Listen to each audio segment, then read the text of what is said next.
નમસ્કાર મિત્રો, વિડીયોમાં તમારું સ્વાગત છે। જી હા મિત્રો, અત્યારે હાલ મોટા અને મહત્વના સમાચાર સામે આવી રહ્યા છે। તો મિત્રો, સમાચારમાં વાત કરવામાં આવે તો રાજ્યમાં વધુ એક દુષ્કર્મની ઘટના ચકચાર મચી ગઈ છે। મહેસાણામાં સગીરા પર દુષ્કર્મની ફરિયાદ નોંધાઈ છે। માહિતી પ્રમાણે યુવકે લગ્નની લાલચ આપી સગીરા પર મોડી રાત્રે દુષ્કર્મ આચર્યું હતું। જો કે પરિવારજનોને આ સમગ્ર ઘટના અંગે જાણ થતાં જ લાગણજ પોલીસ સ્ટેશનમાં યુવક સહિત 2 શખ્સો વિરુદ્ધ દુષ્કર્મની ફરિયાદ નોંધાવી છે।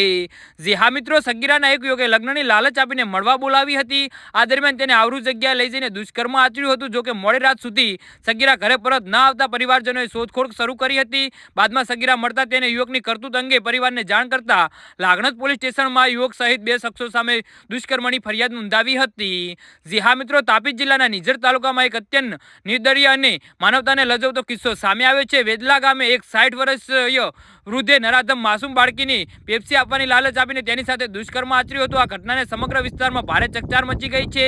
પોલીસે ગુનાની ગંભીરતાને ધ્યાનમાં લઈ ગણતરીની કલાકોમાં જ આરોપી વૃદ્ધની ધરપકડ કરીને કાયદેસરની કાર્યવાહી હાથ ધરી છે।